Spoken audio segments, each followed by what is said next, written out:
Quando você terminar de assistir a este vídeo, a Ucrânia já terá atingido mais 60 alvos russos com seus drones. Se você tem alguma dúvida sobre o domínio absoluto que a Ucrânia demonstra na guerra de drones, então esse número por si só já deveria ser suficiente para acabar com elas. A Ucrânia tem desencadeado uma tempestade de ataques tão intensa que literalmente obscureceu o céu. O sol já não brilha para muitos lacaios de Putin nas linhas de frente e além. Os últimos 6 meses foram os mais sombrios para as forças armadas da Rússia. O que a Ucrânia fez nesse tempo ficará para a história. Os mestres da guerra de drones alcançaram outro marco impressionante que mostra o quanto estão à frente de seus inimigos russos. O ministro da Defesa da Ucrânia, Mikhailo Fedorov, nos dá o número principal em uma postagem no Telegram em 22 de junho. Desde o início do ano, unidades de sistemas não tripulados atingiram mais de 800 mil alvos inimigos verificados, diz Fedorov. Esse número é insano. E lembre-se, tudo foi verificado. A Ucrânia possui fotos e vídeos de todos os alvos atingidos, provavelmente armazenados no sistema Delta. 800 mil alvos também não significa 800 mil drones. Diversos alvos foram atingidos por múltiplos drones, indicando que a Ucrânia usou milhões de veículos aéreos não tripulados para causar grande prejuízo aos planejadores militares russos. Essa palavra define bem o que ocorre com a Rússia, pois há mais números. No total, Fedorov afirma que os ataques de drones da Ucrânia mataram ou feriram 167 mil ocupantes russos desde o início de 2026, o que é outro número enorme. Isso equivale a uma média de cerca de 27.833 baixas russas por mês causadas por drones ucranianos. E ainda temos parte de junho pela frente. 8 dias após o anúncio de Fedorov, essa média deve subir ainda mais. Segundo o relatório da United 24, média de 22 de junho, as perdas diárias das tropas russas superaram 1000 por um mês inteiro, algo inédito desde março de 2025. Ela cita um número entre 1.130 e 1.550 soldados perdidos em quase todos os dias de junho até agora, com apenas 3 dias nesse período registrando perdas um pouco acima de 1.100. Vamos fazer um pouco de matemática e em breve teremos mais, então fique atento. Se pegarmos o valor médio da faixa que a United 24 media cita, isso nos dá uma média aproximada de 1.340 baixas russas por dia em junho. Fedorov afirma que drones já respondem por mais de 90% dos ataques inimigos, então assumiremos o mesmo para as baixas. Isso nos dá uma média diária de 1.206. Multiplicando isso por 8, você tem mais 9.648 baixas causadas por drones até o final de junho. Como mencionamos, a média mensal calculada antes vai aumentar.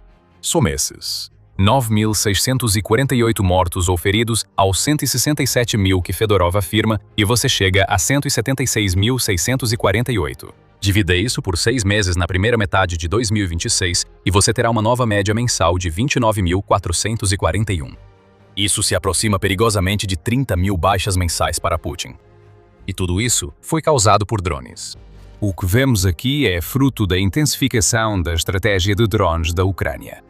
Até agora, maio de 2026 foi o maior mês já registrado por esse exército imparável de operadores de drones.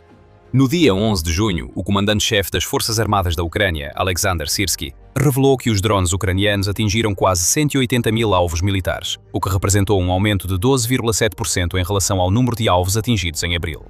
Nem um dia extra no mês justifica aumento tão grande.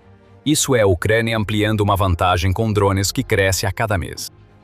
Além das baixas, o custo financeiro para a Rússia é absurdo.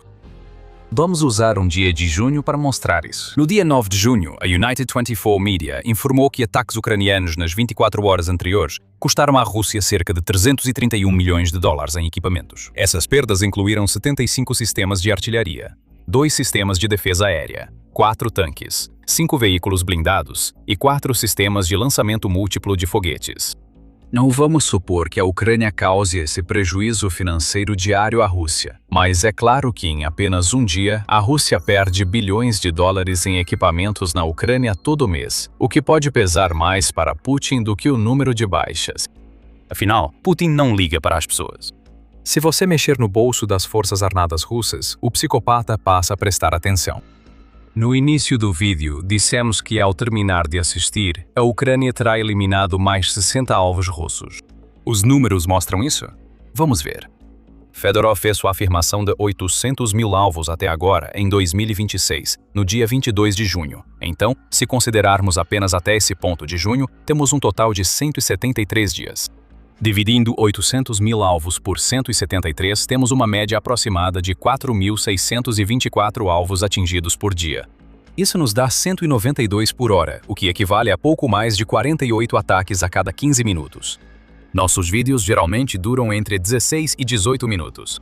Talvez tenhamos superestimado um pouco, mas não muito.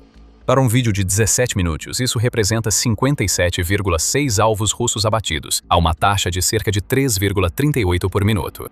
Mal conseguimos compreender o volume absoluto de drones necessários para fazer algo assim. Isso evidencia como a Ucrânia aposta fortemente em sua estratégia com drones. A Rússia não responde a nada disso. Chega de números por agora, nossas cabeças estão girando. Veja o que a Ucrânia está atingindo. As baixas não são o único problema para Putin. Perder bucha de canhão enfraquece a Rússia na linha de frente, claro. Mas o verdadeiro problema por trás de tudo isso é que a Ucrânia está atingindo todos os tipos de alvos militares que você pode imaginar com seus drones.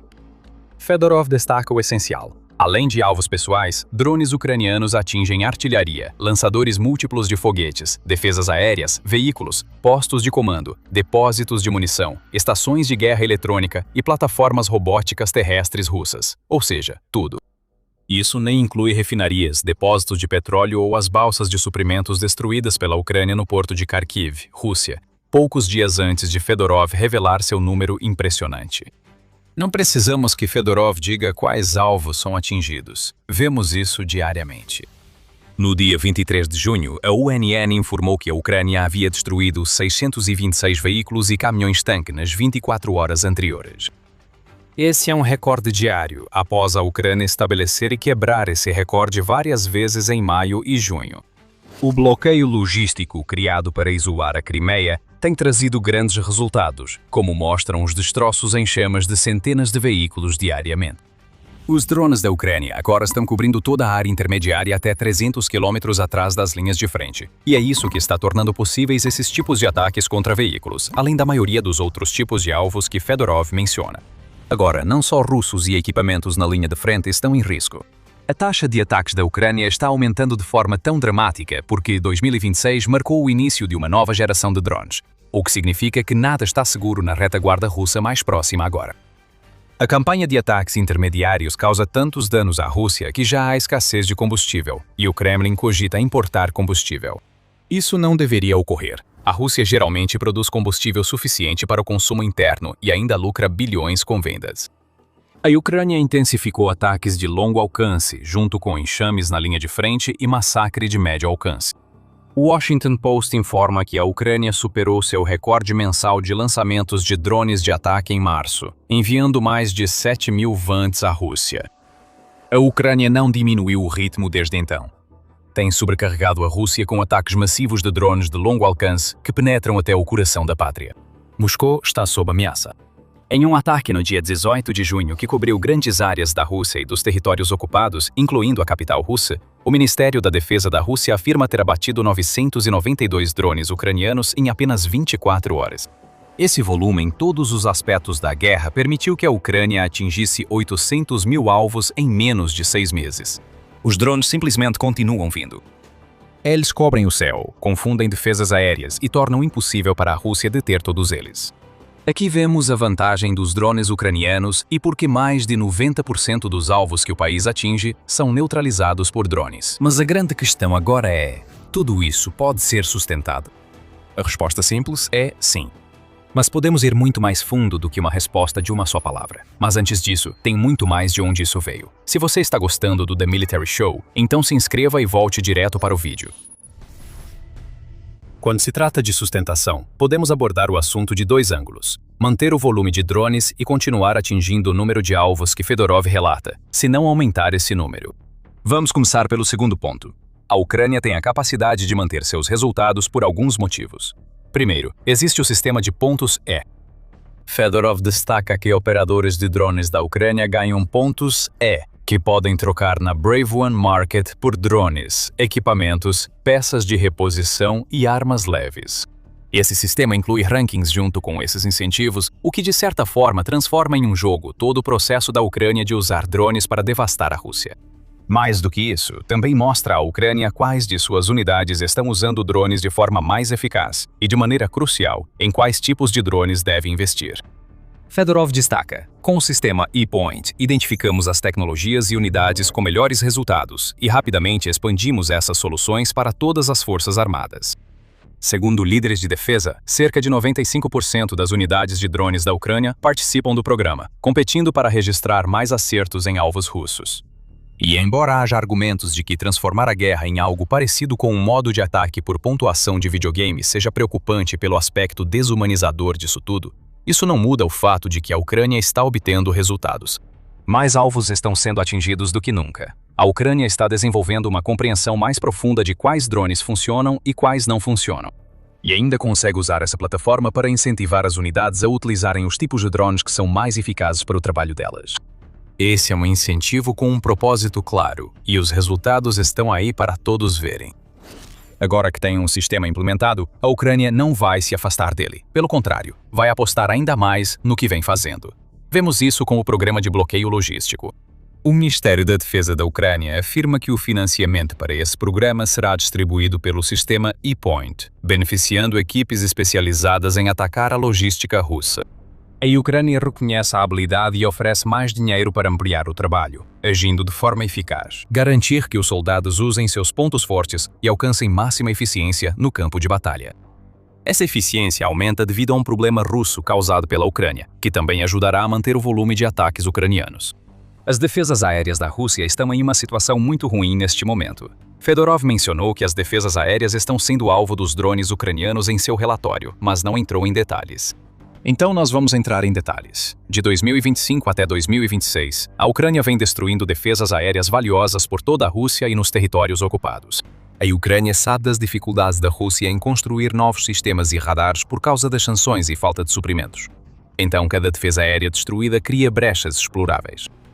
Entre junho de 2025 e o início de março de 2026, a Ucrânia realizou 492 ataques contra sistemas de defesa aérea, segundo o Kyiv Independent. Falando em março, o UKRI Inform diz que esse mês foi um massacre para as defesas aéreas da Rússia, já que a Ucrânia destruiu 39 sistemas de mísseis superfície ar e 15 radares só nesse mês. A Ucrânia está desmantelando as defesas aéreas russas, o que aumenta o sucesso dos ataques de drones de médio e longo alcance. O Defense Blog informa que drones que custam alguns milhares de dólares para ser produzidos estão conseguindo atravessar as defesas aéreas russas, ou não as encontram, alcançando taxa de penetração de 20 a 30% nos ataques em profundidade da Ucrânia. Esse número é mais alto do que jamais foi antes, e mostra o quanto o escudo aéreo da Rússia foi degradado. Assim como o sistema E-Point, essa estratégia se retroalimenta. Ao incentivar ataques a defesas aéreas, a Ucrânia cria mais chances de atingir outros alvos. Se a Rússia deslocar defesas aéreas para cobrir áreas vulneráveis, enfraquece outras regiões. Com o aumento dos ataques da Ucrânia, o problema se agrava e cria um ciclo devastador do qual a Rússia não escapa. E, por fim, quando o assunto é manter a taxa de sucesso dos ataques, entra a própria Ucrânia. A estratégia dela nos últimos meses tem sido brilhante. Grande parte do motivo de o número de alvos atingidos ser tão alto é que a Ucrânia percebeu como seus ataques de médio alcance são eficazes. O objetivo do bloqueio logístico é esse. A Ucrânia usa uma nova geração de drones para atingir alvos que a Rússia jamais imaginou que fossem vulneráveis a drones. Assim, esses alvos não são tão bem defendidos quanto poderiam ser, o que só aumenta a taxa de sucesso da Ucrânia.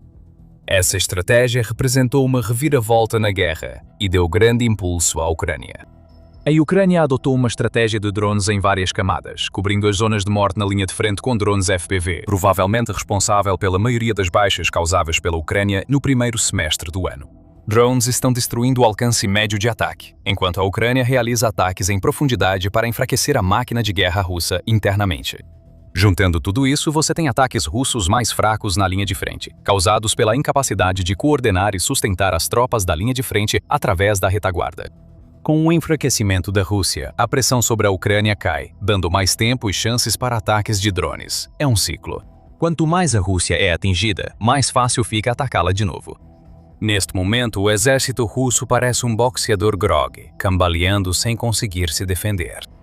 A Ucrânia certamente manterá e ampliará o número de alvos atingidos na primeira metade de 2026, conforme sua estratégia nessa nova guerra aérea. No entanto, tudo isso depende de manter o volume. A Ucrânia pode fazer isso? Se o que vimos até agora em 2026 serve de indicação, a resposta é um sonoro sim, e ainda mais.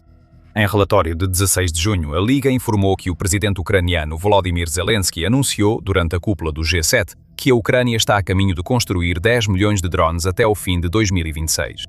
Isso é um grande avanço em relação aos 4 milhões de drones que a Ucrânia construiu em 2025, número 40 vezes maior que o dos Estados Unidos no mesmo ano, segundo a Liga.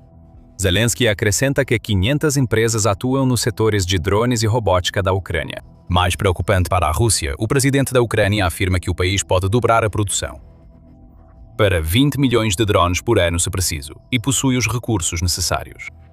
Volume não é um problema diante desses números, o que explica como a Ucrânia atingiu 800 mil alvos no primeiro semestre de 2026. Além disso, não se esqueça de que a Ucrânia está se tornando cada vez mais experiente com sua diplomacia de drones. A Ucrânia sabe que é a líder mundial quando se trata de compreensão e desenvolvimento de tecnologia de drones. Todos no Ocidente querem o que a Ucrânia tem, por isso ela cria iniciativas como o Acordo de Drones. Criado para integrar a Ucrânia a parceiros globais e garantir financiamento à sua defesa de longo prazo, o programa agora tem 27 membros, incluindo 15 da OTAN. A Ucrânia já está construindo o suficiente e está impulsionando as estruturas existentes para garantir que possa construir ainda mais. A Rússia está tentando acompanhar. Segundo o Moscow Times, a Rússia pretende construir 7,3 milhões de drones FPV em 2026, além de milhares de drones de longo alcance. Mas a Rússia não alcança a Ucrânia em drones, tanto em quantidade quanto em qualidade. O Ukraine News informa que Syrskyi diz que a Ucrânia possui vantagem de 1,5 para 1 em drones FPV em várias áreas da linha de frente.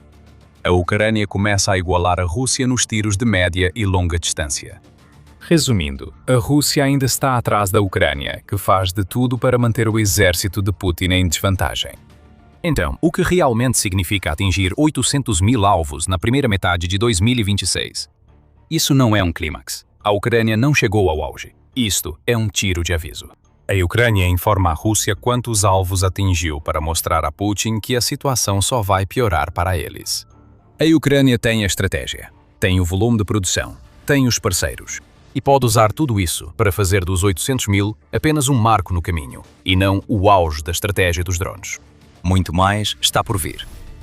Os gênios da Ucrânia têm trabalhado duro, e o que eles criaram é uma arma caseira que não é apenas letal, é um potencial divisor de águas. Essa bomba estranha está em desenvolvimento há mais de um ano. Agora ela finalmente chegou. E a Rússia sentiu toda a força. Vorivny-Vach fez seu primeiro ataque. E essa é a última vez que direi esse nome. A Ucrânia liberou seu nivelador contra a Rússia, e ele fez exatamente o que prometia. Ele igualou totalmente as linhas russas. Em 24 de junho, a United 24 divulgou informações básicas sobre o ataque. Foi relatado que uma bomba ucraniana recém-desenvolvida, que foi apelidada tanto de niveladora quanto de equalizadora, por ser uma arma que finalmente trará paridade a um aspecto-chave da guerra, foi lançada. 2 dessas bombas foram lançadas de um caça MiG-29 contra uma posição da linha de frente russa. Ambas tinham kits especiais de correção de asas que nivelam as bombas, dando novo significado ao nome. E essa dupla aterrorizante atingiu trincheiras defensivas russas, deixando enormes crateras. Além do relatório escrito com essas afirmações, há imagens do ataque. Compartilhado por Milutinovich e publicado antes no canal Sonioshnik Sunflower no Telegram, o vídeo tem só 18 segundos, mas já foi suficiente. As imagens começam com uma cena parada das trincheiras sendo o alvo, presumivelmente filmada por um drone de reconhecimento ucraniano pairando acima. Segundos de calma. Os soldados russos nas trincheiras provavelmente trabalhavam ou se preparavam para outro ataque na frente. O medo já estaria no ar. Subir pelas trincheiras significa correr às cegas para as zonas mortais cheias de drones da Ucrânia, onde é mais provável ser abatido do que escapar. Mas desta vez, algo pior vinha em direção aos soldados desprevenidos. O primeiro niveladora se aproximava e atinge o alvo no terceiro segundo.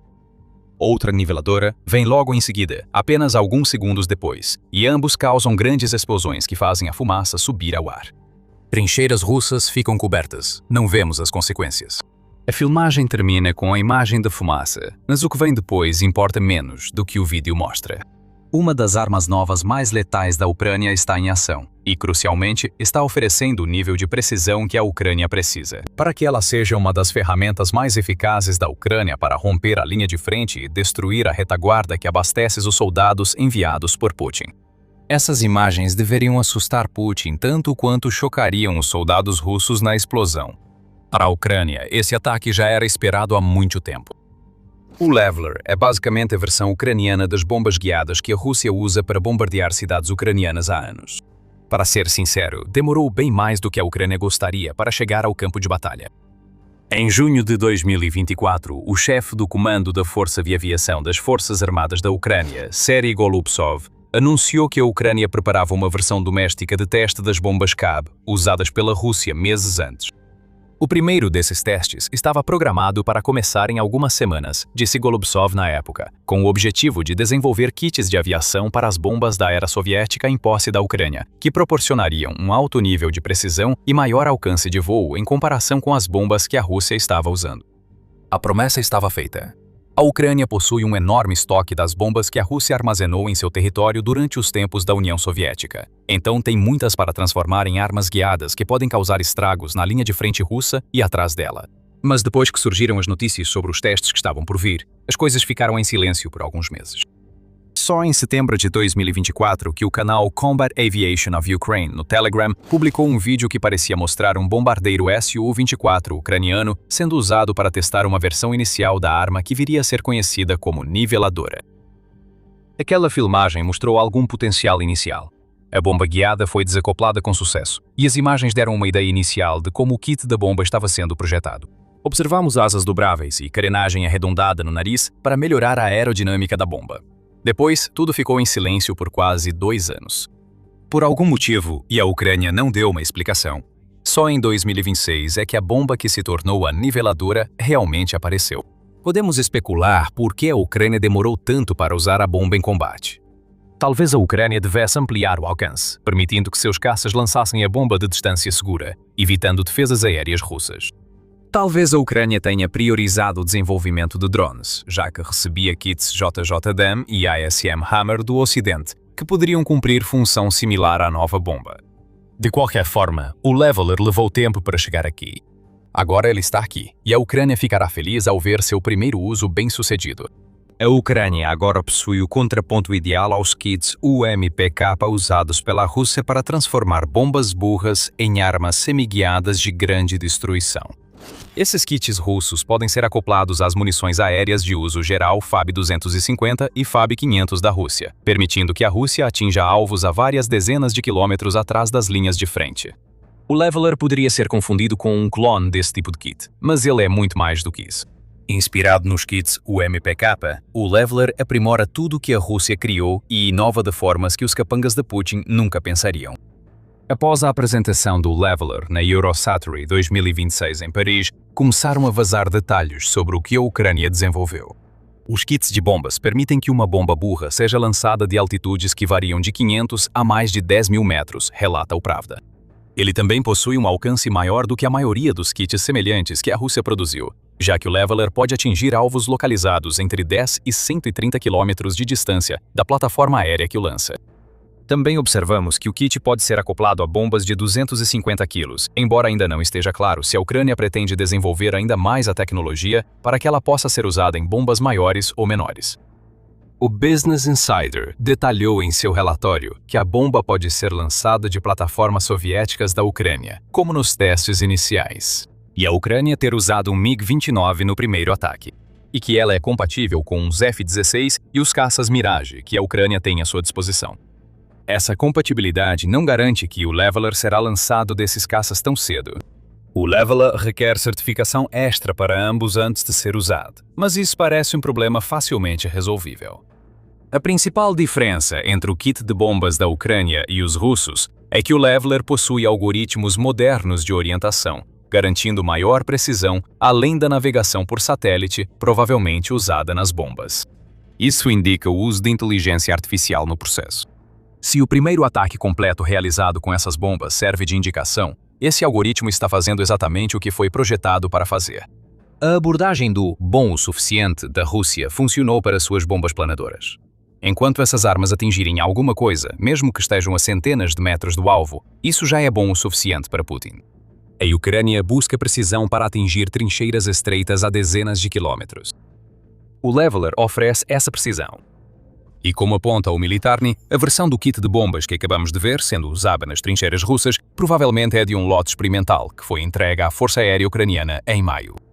Os próximos lotes terão problemas resolvidos e serão mais precisos que os das imagens. E por fim, esse é o principal motivo para a Ucrânia querer produzir o Leveler em massa rapidamente. O preço. Você deve se lembrar que mencionamos que um dos possíveis motivos para a Ucrânia demorar tanto para levar o Leveler dos testes ao uso prático era que ela tinha estoques de kits de bombas ocidentais, como o JDAM, fabricado nos Estados Unidos, que poderia usar em vez disso. O JDAM é certamente eficaz. É um dos melhores exemplos mundiais desse tipo de kit de bomba guiada. Isso também complica devido ao preço alto, já que a Ucrânia agora compra armas dos Estados Unidos pela iniciativa Pearl, em vez de recebê-las como ajuda militar. O Leveler soluciona esse problema. Segundo o relatório do Militarny de 19 de maio, o novo kit de bomba guiada da Ucrânia custa cerca de 1/3 do valor do JDAM. Isso é enorme para a Ucrânia.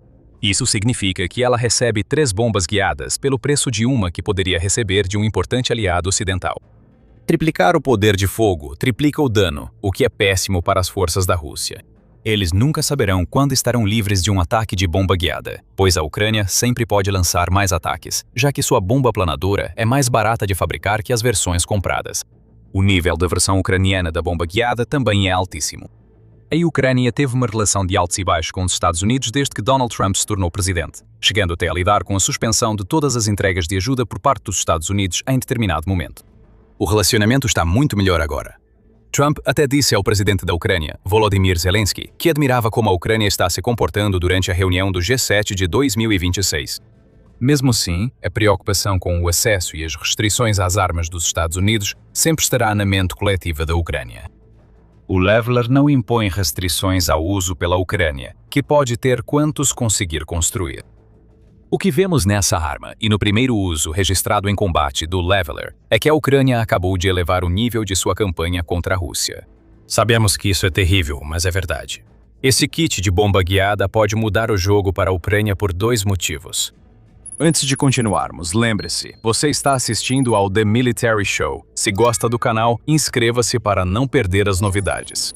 Primeiro, o Leveler representa para a Ucrânia o equilíbrio de forças no quesito bombas guiadas. Atingir paridade com a Rússia em bombas planadoras é um grande feito para a Ucrânia, por isso o Leveler também é chamado de equalizer. Para entender melhor, é preciso analisar como a Rússia usa suas bombas planadoras contra a Ucrânia. O volume tem sido crucial para a Rússia.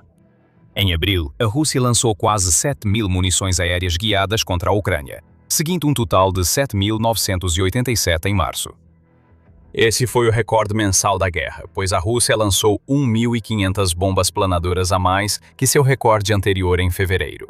E, de acordo com Russia Matters, parece provável que a Rússia termine 2026 tendo lançado cerca de 75.000 bombas guiadas contra a Ucrânia, o que representa um aumento de 25% em relação às 60.000 lançadas em 2025. A questão aqui é que a Rússia sabe o quão perigosos esses tipos de bombas são, e, francamente, ter essa vantagem com bombas planadoras tem sido um dos poucos pontos positivos para Putin em sua campanha para subjugar a Ucrânia. A precisão não é o objetivo com essas bombas, que podem pesar até 1.500 quilos. Para a Rússia, o objetivo é causar dano. O uso de bombas planadoras permite à Rússia atingir alvos em toda a Ucrânia, até nas cidades fortificadas. E mesmo cidades que a Rússia ainda não alcançou, ainda abrigam milhares de civis. Não temos números exatos de quantos civis ucranianos as bombas planadoras da Rússia já mataram. As Nações Unidas verificaram 16.126 mortes de civis ucranianos até 31 de maio, e muitas dessas mortes teriam sido causadas por bombas planadoras russas. A Ucrânia encontrou maneiras de combater essas bombas, algo que teve que fazer repetidamente à medida que a Rússia faz ajustes nelas. Em 3 de abril, a Forbes relatou que a Ucrânia criou um novo bloqueador que inutiliza muitas bombas planadoras russas. A eficácia das bombas planadoras caiu para zero, afirmou à Forbes um porta-voz dos desenvolvedores do Alima-Quant, novo sistema de interferência. Ele acrescentou: em cerca de 700 km da linha de frente, o inimigo lançou 869 cabos em um mês anterior. Os ataques resultaram em ferimentos leves em 8 militares. Ainda assim, combater as bombas guiadas da Rússia é uma coisa. Poder causar a mesma devastação na Rússia com bombas marcadas como fabricado na Ucrânia é algo bem diferente. Com a produção em massa do Leveler, a Ucrânia criará milhares de bombas guiadas para virar o jogo contra a Rússia. Haverá uma diferença. A Rússia ataca cidades com bombas planadoras, algo que a Ucrânia não fará. A precisão sempre foi essencial para o Leveler. Agora, sabendo que a bomba é precisa, a Ucrânia deve usá-la para reforçar a campanha de ataques intermediários, que já enfraquece a Rússia na linha de frente. Essa campanha é o segundo motivo pelo qual o Leveler pode mudar o jogo. Também é, de longe, o mais importante. Alcançar paridade com a Rússia é ótimo simbolicamente, mas ter uma bomba que fortaleça uma campanha já muito eficaz é essencial. Até agora, a campanha de ataque médio de 2026 da Ucrânia focou no uso de nova geração de drones capazes de atingir alvos a centenas de quilómetros das linhas de frente, sendo extremamente eficaz. Os drones ucranianos atacam artérias logísticas que abastecem a Crimeia, pois a Ucrânia tenta isolar a península e torná-la inviável para Putin como opção estratégica. Além disso, a Ucrânia atinge alvos próximos à Rússia com drones e armas ocidentais há mais de um ano, segundo o Kyiv Independent. Os alvos incluem caminhões de suprimentos e combustível, sistemas de defesa aérea, depósitos de munição, lançadores de drones e centros de comando usados pela Rússia na linha de frente. A principal diferença de agora para um ano atrás é que os ataques intermediários da Ucrânia cresceram além das expectativas da Rússia. Fotografias compartilhadas pela Rádio Europa Livre, Rádio Liberdade, mostram apenas uma pequena parte dos danos, enquanto vemos as carcaças destruídas e queimadas de veículos e incêndios em depósitos de petróleo importantes. A Ucrânia percebeu que interromper a logística russa na retaguarda dificulta os ataques da Rússia na linha de frente. Muito se falou sobre os drones de nova geração que possibilitaram esses ataques na retaguarda. O Hornet se destaca por sua inteligência artificial e desenvolvimento por uma empresa dos Estados Unidos. Ele identifica alvos automaticamente e é barato, permitindo que a Ucrânia use dezenas diariamente. Outros destaques incluem um novo drone Behemoth, que pode atingir alvos a uma distância de 300 km com uma ogiva tandem de 75 kg, que combina um penetrador com uma carga termobárica, tornando-o ideal para lidar com alvos fortificados. O drone secreto. Morrigan é outro. O Business Insider relata que esse drone tem sido essencial para a Ucrânia transformar a estrada R-280 que liga a Rússia à Crimeia e áreas ocupadas do sul da Ucrânia em um inferno para veículos russos. Esses e outros drones de ataque de médio alcance foram fundamentais para mudar a guerra a favor da Ucrânia. Além de isolar a Crimeia, ataques ucranianos de médio alcance enfraqueceram tanto a Rússia na linha de frente que a Ucrânia avança e sufoca a ofensiva de verão que Putin acreditava que lhe entregaria a região do Donbass até setembro.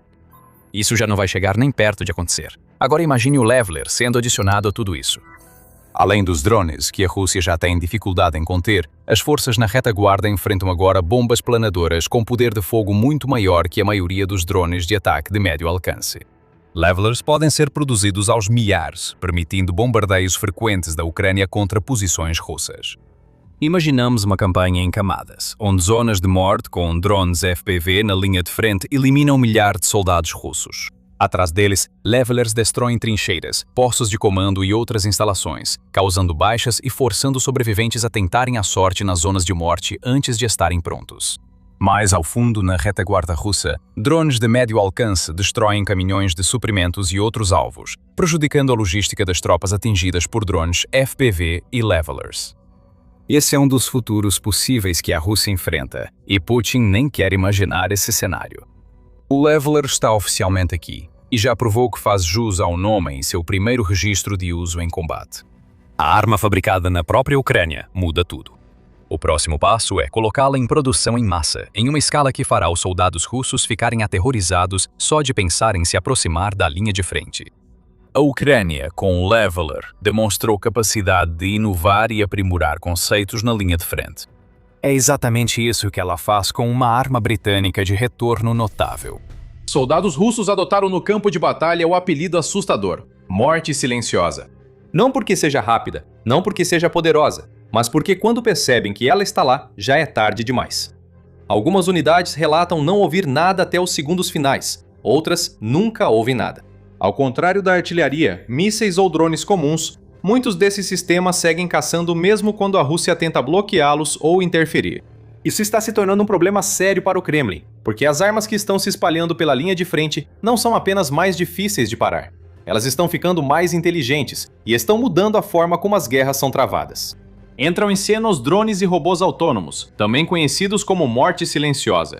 Agora, para entender por que a Ucrânia está apostando nessas máquinas que basicamente podem pensar por si mesmas, você precisa entender o problema que essas máquinas foram criadas para resolver: a guerra eletrônica.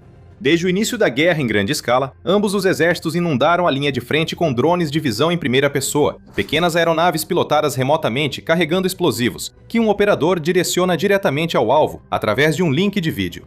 Eles são baratos, precisos e, por um tempo, mudaram o campo de batalha a favor da Ucrânia. Um drone que depende de um link de rádio é tão eficaz quanto esse link, e ambos logo aprenderam a atacá-lo. Bloqueadores atuam na linha de frente, interrompendo a conexão entre drone e operador. Falsificadores corrompem a navegação por satélite ao fornecer coordenadas falsas ao drone ou bloquear seu GPS. Durante parte da guerra, essas defesas eletrônicas prevaleceram. Um drone bloqueado é um drone perdido, e nos trechos mais disputados da linha, a maioria das missões FPV estava falhando nos segundos finais antes do impacto, exatamente onde o bloqueio é mais ativo. Esse é o gargalo que a inteligência artificial foi trazida para romper. A ideia é simples, mesmo que a engenharia não seja. Se o drone não tiver piloto humano nem conexão de rádio em tempo real até o alvo, dê a ele inteligência suficiente para concluir a missão sozinho. Isso pode ser feito com software de reconhecimento de imagem e navegação visual, permitindo que, após ser apontado para um alvo, ele voe o trecho final sozinho, reconheça o que vê e corrija seu curso mesmo sem sinal. A decisão passa a ser do próprio drone, tornando-o imune a interferências convencionais. O efeito dessa mudança é mensurável, e os números explicam por que toda a brigada na Ucrânia agora quer isso. De acordo com Katerina Bonder, do Centro de Estudos Estratégicos e Internacionais, que estudou os sistemas autônomos da Ucrânia, adicionar esse tipo de autonomia terminal à navegação e à mira eleva a taxa de sucesso de um ataque de drone de cerca de 10 a 20% para aproximadamente 70 a 80%. Isso representa uma melhoria de 3 a 4 vezes, permitindo que 2 drones com IA façam o que antes exigia 8 ou 9. Para um exército em desvantagem, esse multiplicador é o objetivo. Cada drone que acerta é um drone que você não precisou construir 2 vezes, um piloto que você não precisou arriscar e um alvo para o qual você não precisou enviar infantaria. Existe um segundo multiplicador escondido aqui. Como a IA assume a parte mais difícil do voo, a habilidade exigida do piloto diminui muito, o que é crucial para um país em crise de mão de obra. Você não precisa mais de um operador virtuoso para cada drone. E à medida que a autonomia melhora, a proporção entre operadores e máquinas começa a mudar, de um piloto controlando cuidadosamente um drone para um operador lançando muitos de uma só vez. Analistas veem isso como um ponto de inflexão iminente, onde um operador poderá lançar 20, 50 ou até 100 drones de forma coordenada. Esse é o momento em que a economia da guerra muda, pois desvincula o número de ataques do total de pilotos treinados. É importante ser preciso aqui, porque essa é a parte da história que costuma ser exagerada. A Ucrânia ainda não construiu exércitos de robôs assassinos totalmente autônomos. O uso de inteligência artificial em armas pode-se dizer que ainda está em estágio inicial. Em 2026, ela é mais útil no reconhecimento de alvos, ajudando drones a identificar tanques camuflados em árvores e guiar a aproximação final, mesmo com interferência. Por exemplo, dos cerca de 2 milhões de drones produzidos pela Ucrânia em 2024, só cerca de 10 mil tinham aprimoramentos de IA, e mesmo assim, ainda precisavam de um humano para escolher o alvo e iniciar a missão. Em 2026, o ponteiro já havia avançado na escala de produção, com planos de terminar 2026 com 7 milhões de drones produzidos anualmente.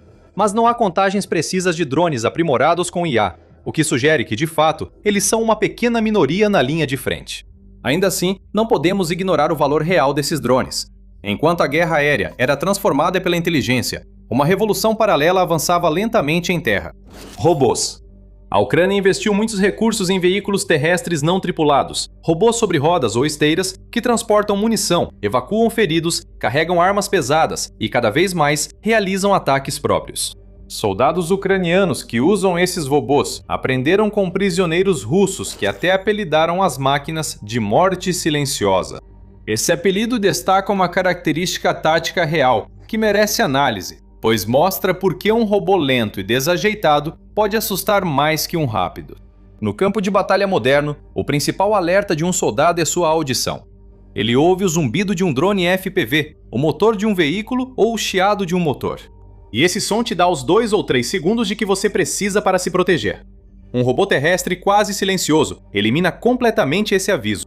Segundo a reportagem da CNN, que acompanhou unidades ucranianas com essas máquinas, soldados russos afirmam não ouvir os robôs até estarem a cerca de 10 metros. E um robô terrestre, a 10 metros, carregando uma carga explosiva pesada, já está bem dentro do próprio raio de explosão. Quando você o ouve, ouvir já não te ajuda mais. Não há mais tempo para reagir. Agora, 2 coisas aumentam essa vantagem. A primeira é a carga útil. Um chassi de 4 rodas pode carregar muito mais do que um pequeno drone aéreo, seja uma grande carga explosiva ou uma metralhadora pesada com centenas de munições. Então essa máquina chegando em silêncio também é desproporcionalmente mais letal.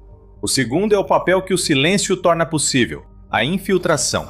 No ataque, as primeiras explosões dos robôs serviram de distração, atraindo a atenção enquanto outras 4 máquinas se infiltravam por trás da linha inimiga, algo impossível para armas que denunciam sua própria presença. O impacto psicológico é visível na maneira como os defensores reagem. Um comandante ucraniano, que atua sob o codinome Cyber, descreveu o uso de um robô contra uma posição inimiga. E vendo os russos entrarem em pânico, rastejando e se achatando contra o chão, sem saber como reagir a uma ameaça que não podiam ouvir nem localizar, o silêncio tira de um soldado as 2 coisas das quais ele mais depende: seus sentidos e seu tempo. O equipamento também se destaca aqui. A unidade do Cyber usa um robô com uma metralhadora Browning pesada, sobre lagartas, cercado por câmeras que ampliam seu campo de visão. Ele pode se esconder na vegetação por dias, porque, diferente dos homens que substitui, não precisa de comida, água, nem se cansa ou sente câimbras. Só volta para a base por causa da munição, pois, ao gastar os cartuchos, precisa recarregar. Ao ser entrevistada, a unidade de Cyber já preparava um sucessor mais rápido, capaz de se mover a 16 km por hora e carregar armas leves para o combate. Em poucos meses, esses veículos deixaram de ser raridade e se tornaram quase padrão, transportando suprimentos, evacuando soldados feridos e realizando ataques que antes custariam a vida de um pelotão. Esse último ponto é onde os robôs terrestres se conectam à lógica central de toda a estratégia ucraniana. Uma unidade de ataque robótica da 3ª Brigada de Assalto da Ucrânia, designada NC-13, fez o cálculo com base em suas próprias operações. Em 164 ataques à unidade, estimou que teria precisado de cerca de 2.300 soldados de infantaria para alcançar o mesmo efeito que seus robôs proporcionaram, e esperava perder cerca da metade deles, mortos ou feridos, na tentativa. Segundo o levantamento da unidade, as máquinas salvaram cerca de 1.000 vidas ucranianas. Isso explica de forma sucinta por que Kiev está investindo tudo o que tem em automação. Cada ataque de um robô evita a morte de um humano, o que é importante, pois a Ucrânia começou a guerra em desvantagem. A escala dessa mudança é, segundo a própria Ucrânia, enorme. Em abril, o presidente Volodymyr Zelensky afirmou que as forças ucranianas realizaram a primeira captura de uma posição russa usando apenas robôs e drones, sem infantaria em terra. E acrescentou que desde o início do ano, máquinas não tripuladas realizaram cerca de 22.000 missões.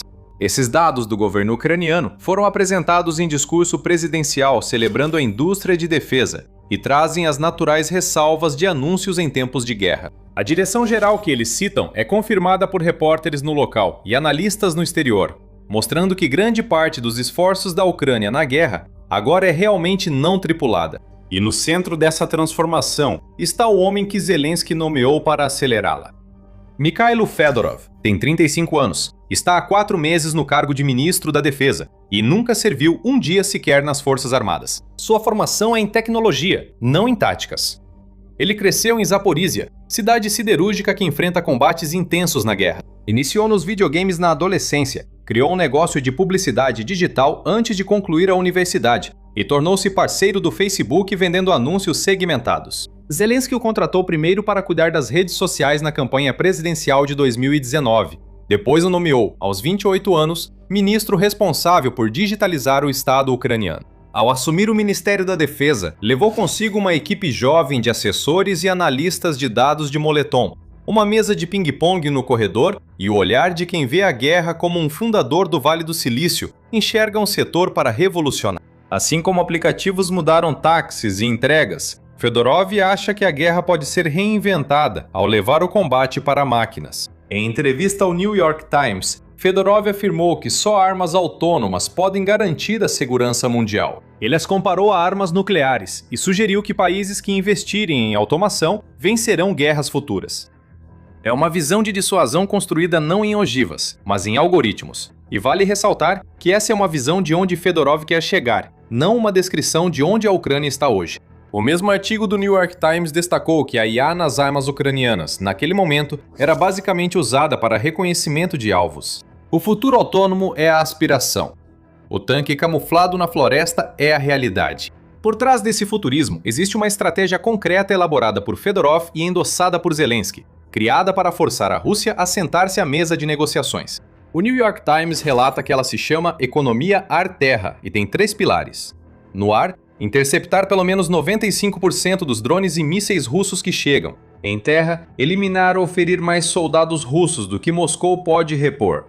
Na economia, atacar terminais de exportação de petróleo que financiam a guerra. É uma estratégia de desgaste, mas um tipo de desgaste matematicamente planejado. Fyodorov chama essa etapa de destruição direcionada e definiu metas numéricas para ela. Segundo ele, no New York Times, a Rússia perdia cerca de 35 mil a 40 mil soldados por mês em meados de 2026, e seu objetivo é elevar esse número para mais de 50 mil, acreditando que isso bastaria para interromper a invasão. Isso agrava o esgotamento sistêmico de mão de obra que a Rússia enfrenta. Uma estimativa da inteligência britânica coloca o total de mortes russas entre 325 mil e 500 mil. O Estado-Maior da Ucrânia afirma que as baixas chegam a 1,4 milhão. Apesar de contestável, o número de baixas é tão alto que a Rússia não perde tantos soldados desde a Segunda Guerra Mundial e enfrenta dificuldades para repô-los. Aqui a matemática da guerra se fecha em ciclo. É tentador afirmar que o jogo virou e a Ucrânia tem mais poder de fogo e soldados que o inimigo, mas isso não é verdade. A Rússia segue com o maior exército, cerca de 1 milhão de soldados ativos e centenas de milhares na Ucrânia ou arredores. Segundo avaliações, ela tem vantagem numérica no campo de batalha e diminuiu bastante a diferença inicial na produção de drones, em alguns casos igualando ou superando a Ucrânia. Antes de continuarmos, inscreva-se no nosso canal sobre temas militares. Postamos vídeos diários sobre os principais eventos da geopolítica global. A versão real da reversão é mais restrita e interessante do que uma simples mudança. A vantagem esmagadora que a Rússia tinha em fevereiro de 2022 foi reduzida a algo muito mais próximo da paridade. Nas tecnologias que decidem a linha de frente, como sistemas não tripulados e inteligência, a Ucrânia tomou a iniciativa. Uma guerra que começou como uma disputa de massa se tornou uma disputa de adaptação. E a adaptação é o único campo em que o país menor tem se movido consistentemente mais rápido. Essa adaptação ocorre numa base industrial diferente da indústria de armamentos tradicional. Quando Fedorov visita exposições de defesa da Ucrânia, vê armas que parecem ter sido montadas e coladas com fita adesiva em garagens, o que de fato ocorreu com muitas delas. Existem bobinas de cabos de fibra ótica que possibilitam pilotar um drone por um fio de vidro, imune a interferências por não usar sinal de rádio. Existem drones de vigilância do tamanho de uma palma, armas levadas por balões e veículos terrestres não tripulados que lembram uma mesa acoplada a um tratorzinho. Tudo precisa ser barato e descartável, porque em uma linha de frente saturada de drones, muitos deles serão abatidos ou explodidos antes mesmo de alcançar o alvo. O destaque dessa abordagem não é uma arma específica, mas a capacidade de construir barato, perder sem restrições e iterar rápido. Fedorov ainda fez da guerra uma fonte de dados, que pode se tornar um dos ativos mais valiosos e duradouros da Ucrânia. Os combates resultaram em um vasto arquivo de imagens do campo de batalha, com milhões de vídeos anotados por drones de vigilância e ataque, incluindo registros do comportamento humano nos momentos finais antes da aproximação de um drone. O Ministério da Defesa passou a liberar esses conjuntos de dados para empresas de países aliados treinarem modelos de IA com dados reais de combate no projeto Avenger Labs. Isso mostra um futuro onde o maior espólio de guerra não é o território, mas os dados de treinamento. Mas, apesar de todo o impulso por trás da visão de Fedorov, ela esbarrou em algo que não pode simplesmente ser revolucionado: os próprios comandantes militares ucranianos. A discussão sobre guerra de robôs gerou resistência nas forças armadas, levando analistas a apontarem uma disputa de poder entre o ministro e generais. A objeção do campo não é que a tecnologia seja inútil, mas que a transição para batalhas não tripuladas avança mais devagar na prática do que nos discursos de Fedorov. Falar de campos de batalha vazios, dominados por máquinas, pode soar distante da guerra real, que ainda envolve trincheiras enlameadas e corpos destroçados. Mas o quadro nem é tão unilateral assim. O comandante-chefe da Ucrânia, general Oleksandr Syrskyi, segue vencendo batalhas com táticas tradicionais de armas combinadas, blindados e manobras de infantaria, métodos que garantiram grandes vitórias à Ucrânia no início da guerra. Muitas brigadas da linha de frente adotaram todas as vantagens tecnológicas disponíveis. O comandante da Brigada K2, um dos primeiros a usar drones FPV, elogiou ter um ministro da defesa jovem e tecnológico, que entende as unidades e dispensa explicações. A guerra se dá no espaço entre essas posições, não sendo uma escolha simples entre homens e máquinas, mas uma integração confusa e disputada entre ambos. E vale lembrar, por trás de tudo isso, por que as máquinas estão sendo utilizadas em primeiro lugar. Os robôs não são uma demonstração de força, mas uma resposta ao cansaço. A reportagem da CNN citou 2 soldados ucranianos que passaram mais de 11 meses em trincheiras na linha de frente sem rodízio, sendo caçados por drones e até ficando sem sacos de areia para construir defesas essenciais. Um deles caminhava 32 quilômetros ao amanhecer para um local seguro, sem falar com a esposa há quase 1 ano, comunicando-se só por mensagens de rádio gravadas. Esses são os homens que a automação busca poupar. Robôs existem por falta de soldados, e porque os remanescentes já ultrapassam os limites humanos. Esse é o motor da revolução. Não é um entusiasmo pela tecnologia, mas a falta de homens e a relutância em sacrificá-los. Isso nos leva ao ponto para onde Fyodorov acredita que tudo caminha, e a inquietação que o segue. Segundo ele, a zona de morte, área de vários quilômetros na linha de frente onde tudo que se move é alvo de drones, ficará totalmente deserta. Máquinas lutarão entre si no ar e em terra, e as perdas humanas dessa guerra serão vistas como insustentáveis, levando o conflito a evoluir para algo quase sem sangue, beneficiando quem automatizar primeiro. É uma visão sedutora, e é o desfecho lógico de tudo o que a Ucrânia construiu. Também é, como o New York Times fez questão de observar, o tipo de visão que deve ser vista com cautela, porque as guerras raramente seguem uma lógica clara. Elas seguem caminhos imprevisíveis, e remover o julgamento humano do processo, deixando a decisão de matar para uma máquina autônoma, pode aumentar essa imprevisibilidade em vez de controlá-la. Organizações de direitos humanos traçaram um limite rígido contra armas que selecionam e atacam alvos, sem controle humano significativo. E é exatamente esse limite que a aspiração de Fedorov aponta para ultrapassar.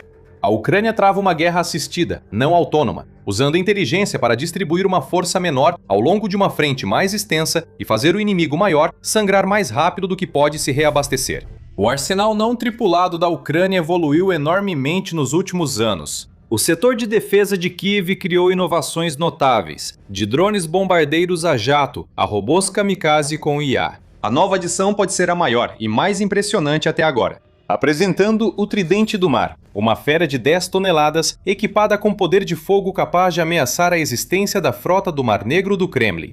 Esse novo drone pode ser um recurso revolucionário, trazendo novas possibilidades ofensivas e defensivas para as forças armadas da Ucrânia e oferecendo à Rússia uma grande ameaça. O Tridente do Mar foi exibido pela primeira vez no evento Eurosatory 2026 em Paris. Realizado bienalmente, o Eurosatory é a maior exposição internacional da indústria de defesa e segurança terrestre e aeroterrestre. O evento atrai dezenas de milhares de visitantes e milhares de expositores de dezenas de países, exibindo as mais recentes inovações militares, de tanques e caminhões a armas leves, sistemas de comunicação e outros. Nas últimas edições do evento, o setor de defesa ucraniano cresceu e se tornou um dos maiores e melhores do mundo. E na exposição de 2026, a empresa de defesa sediada em Kiev, GlobalMark, marcou presença para impressionar o mundo com seu enorme veículo subaquático não tripulado. Com impressionantes 10 metros de comprimento, 2 metros de largura e 1,5 metros de altura, este não é um drone comum. É mais parecido com um torpedo gigante, pelo menos em termos de estética. Pesando impressionantes 10.000 quilos, ele facilmente está entre os drones mais pesados do arsenal ucraniano e é capaz de transportar uma carga igualmente enorme, de até 1.000 quilos. Representantes da GlobalMark também revelaram que esse drone tem um alcance operacional de até 2.000 milhas náuticas e uma profundidade operacional máxima de 60 metros aproximadamente, 200 pés. Ele pode atingir uma velocidade máxima de 10 nós, ou 18,5 km por hora, ou 11,5 milhas por hora, com uma velocidade de cruzeiro mais próxima de 6 nós, cerca de 11 km por hora, ou 7 milhas por hora. O desenvolvedor revelou que o Sea Trident foi criado para diversos tipos de missão. Embora inicialmente pareça um recurso apenas ofensivo, a GlobalMark afirma que ele pode ser usado para tarefas como logística e transporte, como entregas de carga, além de missões de ataque e operações defensivas, como interceptar e neutralizar veículos subaquáticos não tripulados inimigos, por exemplo. Vale destacar que a empresa não informou em que fase está o desenvolvimento da plataforma, nem quando poderá ser usada pelas Forças Armadas da Ucrânia. No entanto, o simples fato de a GlobalMark ter decidido exibir esse drone no evento Eurosatori sugere que ele provavelmente já está em uma fase bastante avançada do processo de desenvolvimento. E o tridente do mar já começa a assustar a Rússia. Um dos especialistas militares do país, Vladimir Yeran Ossian, professor associado da Universidade Financeira do Governo da Federação Russa em Moscou, compartilhou suas opiniões sobre o tridente do mar. Tridente em uma entrevista a um dos maiores jornais semanais do país, o IF. Inicialmente, Yeran Ossian tentou minimizar a inovação, afirmando que o tridente do mar não era realmente uma inovação ucraniana, mas provavelmente composto por partes de países ocidentais como Reino Unido, Alemanha e Estados Unidos. Ele também sugeriu que a GlobalMark poderia estar mentindo ou exagerando sobre as especificações e capacidades do drone, antes de admitir que ele poderia ser usado para atacar estruturas portuárias e costeiras, como terminais marítimos, estações de carregamento de petróleo e gás, pontes, barragens e possivelmente usinas hidrelétricas. O especialista acrescentou: o inimigo provavelmente tentará, com o tridente do mar, afundar grandes navios de guerra ou submarinos russos. Ele repetiu a típica propaganda do Kremlin, dizendo que não há motivo para preocupação, pois a Rússia já enfrentou muitos drones ucranianos e ocidentais antes e se adaptou. Ele apresentou uma lista de possíveis defesas que o Kremlin poderia implementar para combater essa ameaça, como barreiras nas entradas dos portos, postos especiais de escuta para detectar sons de ameaças vindas por baixo da superfície e até mergulhadores militares patrulhando locais costeiros estratégicos. Na realidade, porém, nenhuma dessas medidas seria necessariamente suficiente para neutralizar a enorme ameaça representada pelo tridente do mar. Seus avançados sistemas de navegação permitiriam evitar ou contornar barreiras russas, ajustando profundidade e trajetória para atingir alvos com impunidade. Além disso, embora Yeran Ossian afirme que o Kremlin lidou bem com os drones ucranianos, há muitas evidências que desmentem isso. De fato, a guerra chegou a um ponto em que dificilmente passa um único dia sem novos relatos de mais um ataque de drone ucraniano contra ativos e infraestrutura russos. As forças de Kiev vêm erradicando sistematicamente alvos russos, um por um, danificando e destruindo desde embarcações navais até terminais de petróleo e depósitos de munição. E o exército do Kremlin falhou repetidamente em detê-los. Seus radares têm sido lentos demais, suas defesas aéreas têm sido insuficientes, e suas forças têm sido pegas de surpresa repetidas vezes. Isso é igualmente verdadeiro em terra como no mar, já que vimos as forças da Ucrânia fazerem forte uso de seus drones aéreos e aquáticos, assim como de mísseis, para realizar inúmeros ataques bem-sucedidos contra navios russos no Mar Negro e além.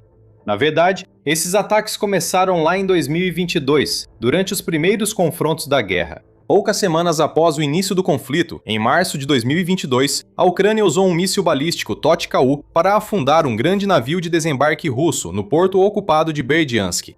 Um mês depois, as forças ucranianas celebraram uma vitória icônica ao usarem mísseis Neptune para destruir o navio capitânia da frota do Mar Negro, o cruzador Moskva. Nos meses seguintes, vimos embarcações de desembarque, barcos de assalto e navios de apoio danificados ou destruídos. Com o fortalecimento das forças ucranianas ao longo dos anos, mais embarcações inimigas foram destruídas, incluindo submarinos russos. Em setembro de 2023, por exemplo, mísseis ucranianos perfuraram o casco do Rostov-do-Don. E em dezembro de 2025, a Ucrânia usou drones aéreos e de superfície para atacar um submarino russo do Projeto 636.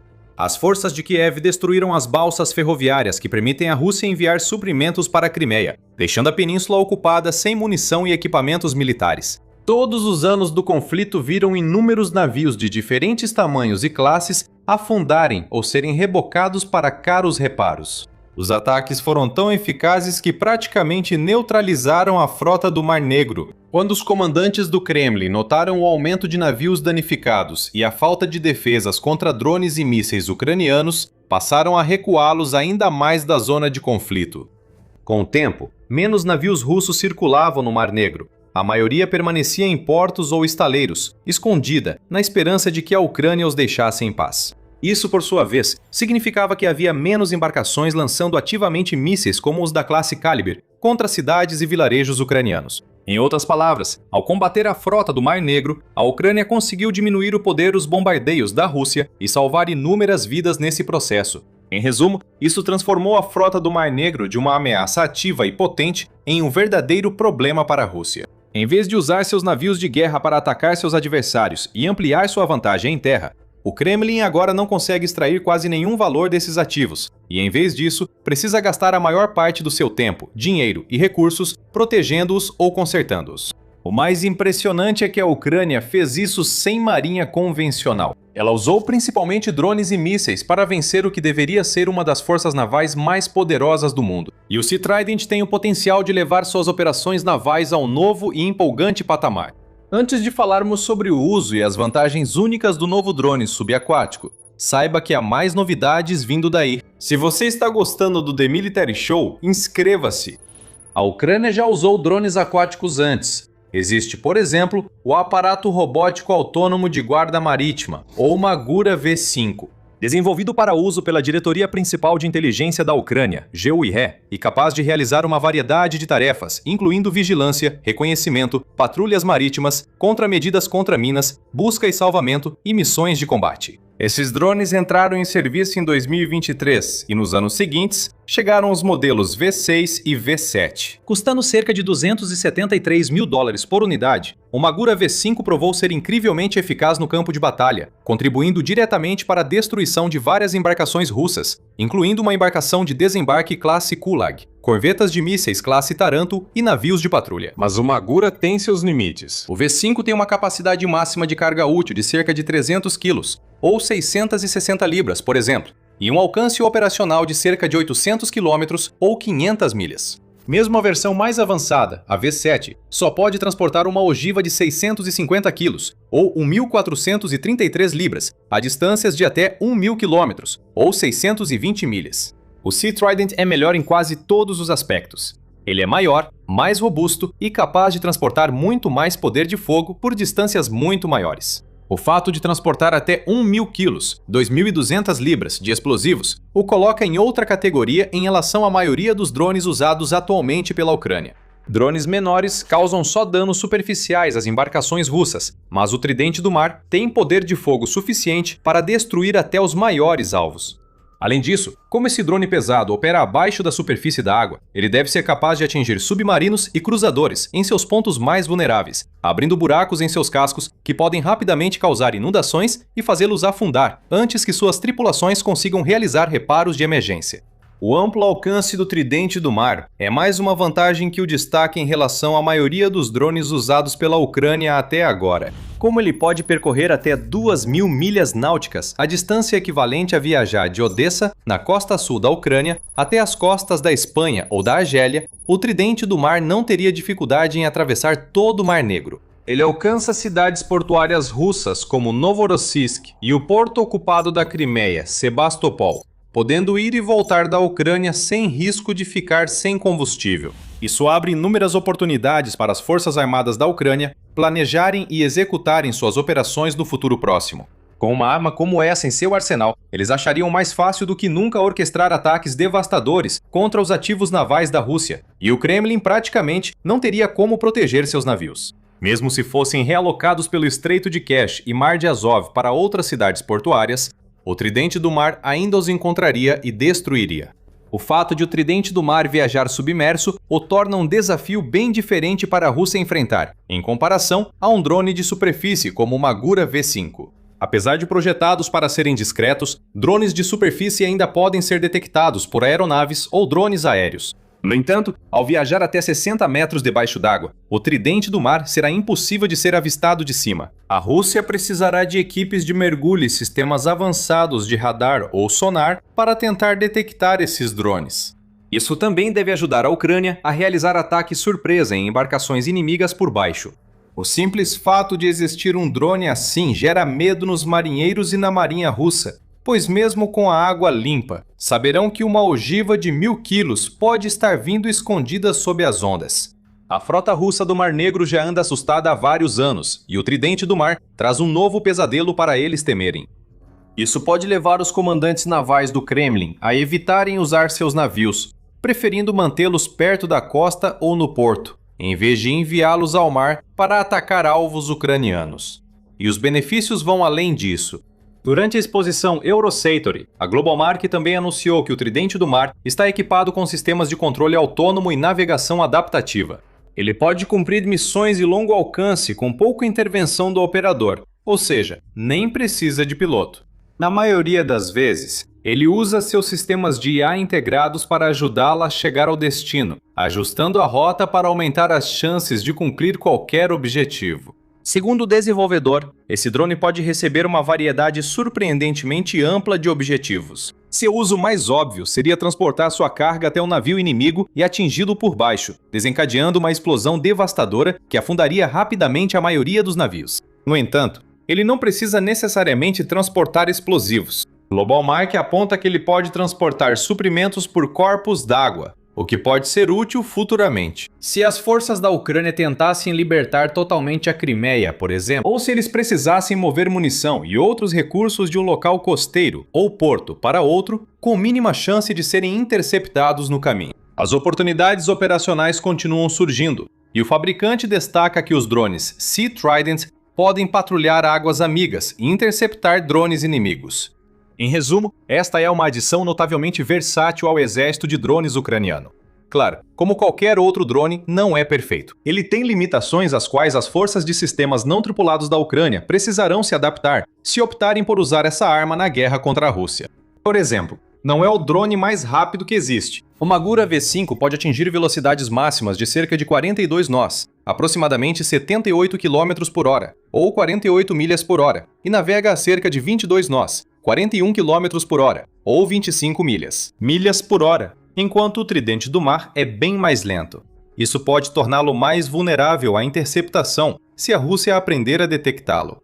Está sendo desenvolvido com foco no elemento surpresa, e sua lentidão pode reduzir a chance de ser detectado como ameaça nos radares russos. Pode parecer mais um peixe grande ou entulho flutuante do que um risco explosivo iminente, por exemplo. Apesar de operar submerso, o Sea Trident não alcança grandes profundidades. Sua profundidade máxima de 200 pés o torna inadequado para ataques em alto mar ou águas profundas, sendo usado principalmente em águas rasas e regiões costeiras. No que diz respeito à Ucrânia, no entanto, isso realmente não importa. As forças da Ucrânia não precisam se preocupar em atacar navios russos no mar, pois muitos ficam atracados em docas e portos rasos, locais para os quais o Sea Trident foi criado. Isso coloca os comandantes russos em um verdadeiro dilema sem saída. Se moverem seus navios para o mar aberto, ficam mais vulneráveis a ataques de drones ou mísseis, podendo ser afundados antes de retornar à base. Se deixarem seus navios no porto, os drones Sea Trident podem destruí-los facilmente.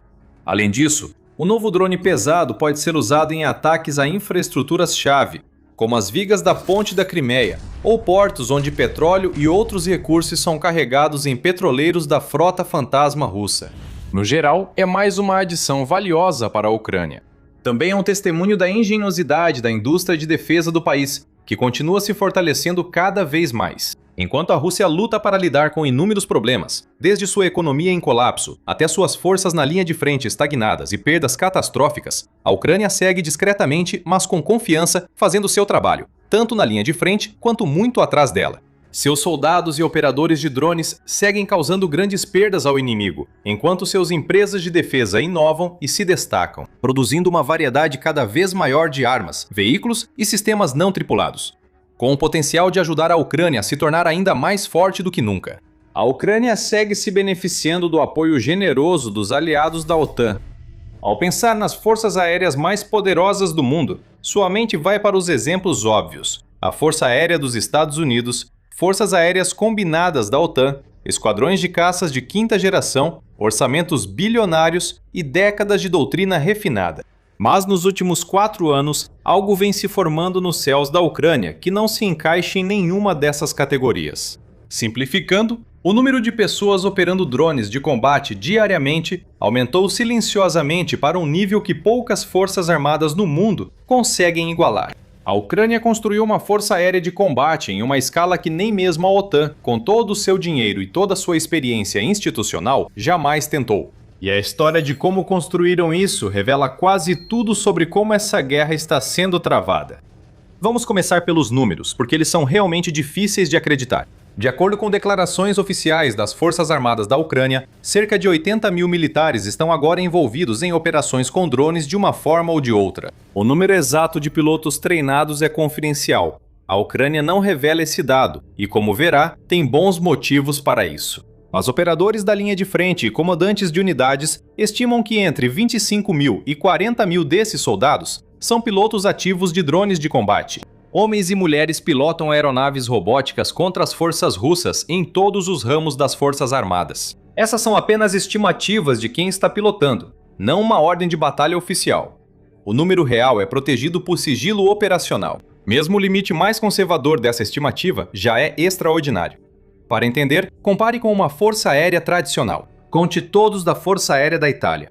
Pilotos, mecânicos, meteorologistas, cozinheiros, generais e oficiais de Estado-Maior. A contagem oficial fica entre 35 mil e 43 mil pessoas. Claro, apenas cerca de 1.500 são realmente pilotos. Os Estados Unidos, por sua vez, mantém cerca de 30 mil a 35 mil militares da Força Aérea em toda a Europa, e apenas de 2 mil a 3 mil deles voam. Agora vamos fazer a soma maior, somando todos os pilotos da OTAN fora da América do Norte. Os pilotos de caça, transporte, reabastecimento e tripulações de helicópteros de cada país europeu no mapa totalizam cerca de 15 mil aviadores. Esse é todo o poder aéreo de pilotos da ala europeia da OTAN. A força de pilotos de drones de combate da Ucrânia, pela estimativa mais baixa, já supera esse número. Pela estimativa mais alta, é mais que o dobro disso. Esse tipo de comparação muda a perspectiva sobre o que a Ucrânia realmente construiu. Isso não é apenas um programa de drones, mas na prática, a maior força de aviação de combate do mundo ocidental. E ela foi montada praticamente do zero e inteiramente durante o tempo de guerra. Agora, dentro dessa força, existe um corpo de elite chamado Forças de Sistemas Não Tripulados da Ucrânia, ou SBS, usando a sigla ucraniana. Esse é um ramo militar dedicado que nem sequer existia como tal há alguns anos, e em 2026 conta com cerca de 15 mil integrantes próprios. O SBS é só a parte mais visível e profissionalizada do conjunto. Além disso, unidades dedicadas de drones agora operam em mais de 100 brigadas de manobra e em quase 500 batalhões e regimentos separados. Esse é o ponto-chave que o número principal pode esconder. Drones não são uma capacidade especializada exclusiva do exército ucraniano. Eles se tornaram a principal forma de combate do exército, de combate mesmo. E isso não é exagero. Considere pelo que esses pilotos realmente são responsáveis no campo de batalha. No início de maio de 2026, autoridades ucranianas e analistas independentes estimaram que os drones são responsáveis por algo entre 70% e 90% de todas as baixas russas. O Instituto de Pesquisa polonês OSW chegou a uma conclusão semelhante ainda antes, em outubro de 2025, atribuindo cerca de 70% a 80% das perdas russas e quase 85% dos equipamentos de linha de frente destruídos aos sistemas não tripulados. Ninguém pode auditar o campo de batalha em tempo real, e fontes ucranianas têm todos os incentivos para destacar seus sucessos. Analistas de várias instituições seguem apontando a mesma faixa, o que já é significativo. O lado ucraniano inclusive apresentou números concretos sobre isso. Mikhailo Fedorov, o ministro da Transformação Digital e o responsável oficial pelo esforço com drones, disse que drones de ataque e bombardeio ucranianos realizaram quase 820 mil acertos confirmados ao longo de 2025.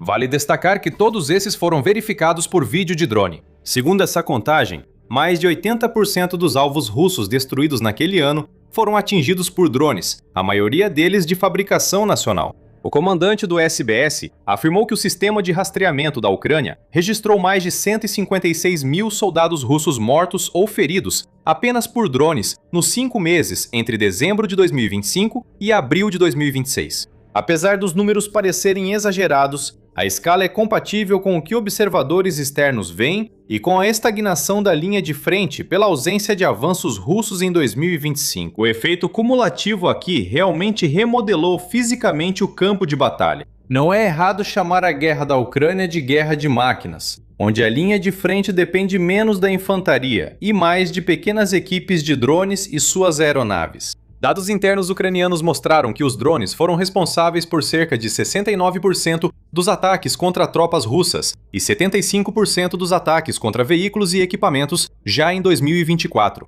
E essa participação só aumentou desde então. A zona de morte dos drones agora alcança cerca de 20 quilômetros atrás da linha de frente, sufocando a logística russa, forçando comboios de suprimentos a se dispersarem e tornando o transporte de comida e munição um sofrimento diário.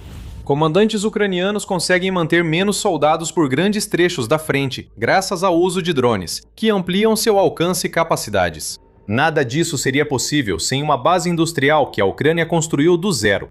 No início de 2026, o vice-ministro da Defesa da Ucrânia, Serhiy Boyev, disse que está confiante de que o país tem capacidade para produzir mais de 7 milhões de drones FPV naquele ano. Isso é quase 4 vezes mais do que foi produzido em 2024.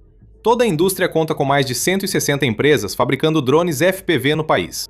Isso é o oposto de como a Ucrânia começou no início de 2022, importando drones baratos da China e equipando-os com granadas e minas improvisadas. Então, a Ucrânia não só tem pessoas que sabem pilotar drones, como também possui vários modelos próprios de drones feitos sob medida para a situação no campo de batalha. E o melhor é que os drones não se limitam à linha de frente. A mesma base industrial fabrica drones de ataque de longo alcance, que já atingiram alvos a mais de 1.500 quilômetros dentro da Rússia. Nos últimos meses, a Ucrânia atacou refinarias, depósitos de munição e bases aéreas militares em distâncias que governos ocidentais antes hesitavam permitir com as armas que forneceram. Em 2024, houve um debate que durou meses sobre o uso dos ATACMS, que tem um alcance de algumas centenas de quilômetros. Em 2026, a Ucrânia está alcançando regularmente 600 quilômetros, e alguns dos modelos mais ambiciosos, como o Firepoint FP-FP5, tecnicamente um míssil de cruzeiro, têm um alcance de 3.000 quilômetros. A liderança ucraniana chamou isso de campanha de sanções de longo alcance, um esforço para degradar a infraestrutura que sustenta a máquina de guerra russa. A força aérea que descrevemos atua em toda a profundidade da guerra simultaneamente. Drones táticos FPV agindo a poucos quilômetros das trincheiras, interceptadores defendendo cidades distantes e drones de longo alcance atingindo o interior da Rússia. Então, como um país que estava importando quadricópteros de hobby há 4 anos chegou até aqui, se voltarmos a 2014 para a primeira incursão russa no Donbass, os primeiros pilotos de drones ucranianos eram semi-robistas. Aprenderam táticas sozinhos, compraram aviões comerciais com recursos próprios ou doações, e improvisaram o reconhecimento durante anos de combates leves no leste. Com a invasão em grande escala em fevereiro de 2022, esse conhecimento improvisado precisou ser ampliado rapidamente para todo o exército, inicialmente para reconhecimento, enquanto as unidades buscavam observar o céu em toda a Ucrânia. O que era uma capacidade de nicho virou rapidamente uma das principais marcas da guerra. Diante do exército russo, superior em poder de fogo, a Ucrânia precisou de algo barato, abundante e letal para compensar, optando pelos drones de ataque. Em termos mais diretos possíveis, os drones se tornaram a nova artilharia. E a escassez de projéteis só reforçou ainda mais a necessidade de mais drones. Isso criou um ciclo de retroalimentação positiva, onde cada missão bem-sucedida de drones era celebrada e ajudava a financiar mais missões como essa.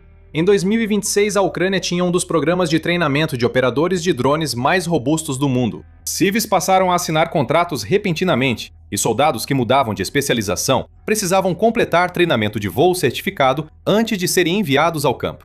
O país possui uma rede de academias de voo que transforma novatos em operadores capacitados em cerca de 1 ou 2 meses. Mais importante ainda, essas academias são compostas por várias camadas, como escolas administradas por unidades de combate individuais, empresas com fins lucrativos e programas financiados diretamente pelos próprios fabricantes de drones. A Rússia busca essas instalações para eliminar instrutores e alunos, por isso seus locais e números são mantidos totalmente confidenciais. E o caráter distribuído significa que é muito menos provável que um ataque de sorte elimine grande parte das capacidades de treinamento da Ucrânia. Algumas dessas escolas permitiram vislumbres do seu interior. Há um Centro de Treinamento Especial, CST, em Zaporizhia, criado em 2024 por voluntários. O diretor já comandou uma unidade de drones na linha de frente por 14 meses. Ele funciona com base na recuperação de custos, treinando novos recrutas, veteranos e operadores ativos. E em 2026, mudar o foco para operar drones interceptadores, a próxima grande categoria que pode liderar os esforços defensivos da Ucrânia. O principal fabricante, Skyfall, passou a oferecer o treinamento de voo como serviço junto ao seu hardware. Um representante da empresa disse ao Kyiv Post que entre 2023 e 2026, as escolas de voo da Skyfall treinaram mais de 20 mil operadores, com todo o esforço financiado inteiramente pela empresa. Unidades da linha de frente mantêm programas de treinamento próprios. Na 4ª Brigada Pesada, recentemente destacada no setor brutal de Konstantinovka-Druskivka, passar pela escola básica é apenas o começo. Os formados tornam-se pilotos juniores de uma seção de drones e passam meses voando sob supervisão de veteranos antes de fazer missões sozinhos. O do 139º Centro de Treinamento de Unidades, administrado pelos militares, mostra como isso se estruturou. Ele mantém uma proporção de instrutor para aluno de aproximadamente 1 para 10, e seus cursos são adaptados para aeronaves específicas. Por exemplo, a qualificação em um quadricóptero Mavic básico de fabricação chinesa leva 39 dias. Em um drone bombardeiro pesado Vampire, leva de 40 a 45 dias. E uma qualificação completa de combate em primeira pessoa leva quase 2 meses. São cursos focados em combate, onde o operador usa controle de videogame e cadeira no lugar do fuzil. O treinamento rápido e o alto número de formandos ocorrem porque a Ucrânia precisa dessa urgência. Antes de prosseguir, lembre-se de se inscrever no programa militar. Cobrimos notícias diárias para mantê-lo atualizado sobre a geopolítica global. A Ucrânia quer treinar mais operadores de drones que qualquer país por pressão interna para substituir trabalhadores por drones. Militares consideram operadores de VANT entre as funções mais procuradas, com candidatos além do estereótipo do jovem gamer. As mulheres representam uma parcela cada vez maior dos que ingressam no treinamento de VANT, e pilotos entrevistados em uma competição de 2026 no oeste do país tinham entre 20 e 50 anos. O que os une, disseram esses pilotos, não são reflexos ou histórico em jogos, mas disciplina, trabalho em equipe e adaptação constante. E então há a parte dessa história que chega mais perto de uma verdadeira vantagem tecnológica: os simuladores. O treinamento moderno de drones ucranianos depende de softwares avançados, como o FPV Battleground, criado por uma pequena equipe da empresa ucraniana Bazoo, por cerca de $50 mil. Para entender por que isso é notável, considere as alternativas. O exército usava antes um simulador mais simples, realizando missões básicas em um espaço virtual de 2 km. A Rússia, por sua vez, lançou um jogo de FPV estilo arcade na Steam em 2024. Bazoo foi na direção oposta, buscando realismo extremo. FPV Battleground oferece aos alunos um campo de treinamento de 40 por 40 km com física de voo que simula vento real, desvio, torque variável dos rotores e mudanças climáticas. Notavelmente, o simulador replica exatamente o momento que todo piloto teme: perder o vídeo e o sinal se o drone FPV entrar no raio de um bloqueador russo nos segundos finais de uma missão de ataque, quando o operador fica cego e o drone está por conta própria. A Ucrânia está treinando pilotos em simuladores para prepará-los antes de situações reais, e o programa foi além do simples treinamento. Antes dos ataques terrestres, as equipes das brigadas e dos corpos agora constroem modelos digitais precisos de seus objetivos dentro do simulador e, em seguida, realizam simulações de ataques para otimizar como os drones vão apoiar a ofensiva. O simulador pode ensaiar a batalha com precisão antes que ela aconteça. Vamos voltar a uma categoria de drone que merece destaque, pois mudou a defesa aérea da Ucrânia: os drones interceptadores. São pequenos quadricópteros rápidos feitos para perseguir e colidir com drones de ataque russos em voo. O conceito surgiu em 2024 como um pilar fundamental da defesa da Ucrânia contra os ataques noturnos de Shahid da Rússia. Segundo algumas estimativas, em maio de 2026, a Rússia lançou 8.160 drones Shahid contra a Ucrânia, e alguns ataques envolveram até 800 deles de uma só vez. No fim de maio de 2026, interceptadores responderam por cerca de 30% das ameaças aéreas russas abatidas. Ou seja, de cada 3 alvos destruídos, um foi derrubado por outro drone, não por míssil. A questão econômica é o ponto principal. Um drone interceptador de alguns milhares de dólares está destruindo ameaças que antes precisariam de um míssil superficial centenas de vezes mais caro. Pilotos de drones costumam ficar próximos à linha de frente, observando o céu, tornando-se alvos. E aqui, a resposta do fabricante ucraniano foi retirar completamente o piloto da zona de perigo. Segundo a Skyfall, a empresa criou um método para que pilotos de interceptadores atuem a centenas ou milhares de quilômetros da linha de frente, usando internet via satélite. Em alguns casos, a configuração pode ser feita até em outro continente. Wild Hornets, o fabricante do interceptador Sting, construiu um sistema comparável chamado Hornet Vision Control. Recordes alcançados com essa tecnologia parecem surreais. A Wild Hornets diz que um operador controla um drone com precisão a até 2.000 km. Essas são afirmações do fabricante, divulgadas em seus vídeos, então é possível que esse número esteja um pouco superestimado em condições ideais. Ainda assim, a lógica por trás é sólida. Se seus agentes mais valiosos não precisam estar perto dos alvos, você resolve um problema de sobrevivência que outros exércitos ainda enfrentam. O que mantém o sistema funcionando, no fim, é seu pragmatismo. Há um ciclo quase contínuo de feedback entre pilotos de combate, escolas de treinamento e empresas fabricantes de aeronaves. Táticas usadas ontem na linha de frente podem entrar no currículo em dias. Uma contramedida russa detectada de manhã pode alterar o treino da tarde. A instrução se ajusta semanalmente às condições reais, como já vimos na plataforma de aquisição de drones e na gamificação para operadores. Vamos recuar um pouco. A OTAN tem orçamentos muito maiores que os da Ucrânia. Ela possui caças furtivos, reabastecimento aéreo, constelações de satélites, alerta antecipado aerotransportado e doutrinas acumuladas de poder aéreo. Em quase todas as categorias convencionais, a aliança está muito à frente. Então, o que exatamente a Ucrânia construiu que a OTAN não conseguiu? A resposta é que a Ucrânia teve que construir todo o sistema do zero. A OTAN jamais teve que formar rapidamente uma força aérea de combate composta por civis comuns. Ela nunca gerenciou escolas de treinamento com currículos reescritos semanalmente, conforme o feedback de pilotos que estão lutando no mesmo dia. Ela nunca implantou defesa aérea distribuída e operada remotamente nessa escala, nascida da simples necessidade de manter seus operadores vivos. A OTAN não fez isso porque nunca foi obrigada. A Ucrânia foi.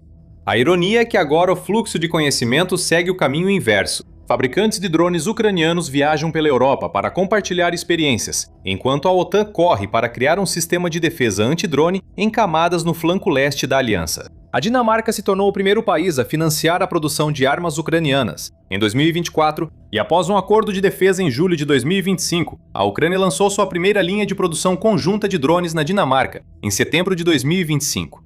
A Alemanha seguiu o exemplo lançando um programa para fabricar modelos exatos de Vantes ucranianos. Situações parecidas ocorreram no Reino Unido, Romênia e França, que fabricaram drones ucranianos ou planejaram projetos conjuntos. A União Europeia criou uma aliança de drones com a Ucrânia para fortalecer a comunicação e permitir que empresas desses países participem do programa. No centro disso tudo está um fator quase impossível de replicar em outro lugar: a experiência real de combate. A Ucrânia já acumulou milhões de horas de voo com drones para defender o país de um invasor muito maior. E com isso, a Ucrânia conseguiu estabelecer seu lugar como uma potencial superpotência mundial, pelo menos quando se trata de combate com drones. E a Rússia está pagando o preço, com as forças do país, a economia e até mesmo o sistema político entrando em colapso em tempo real. Para saber mais, confira este vídeo. Não esqueça de se inscrever no The Military Show para mais notícias de geopolítica global.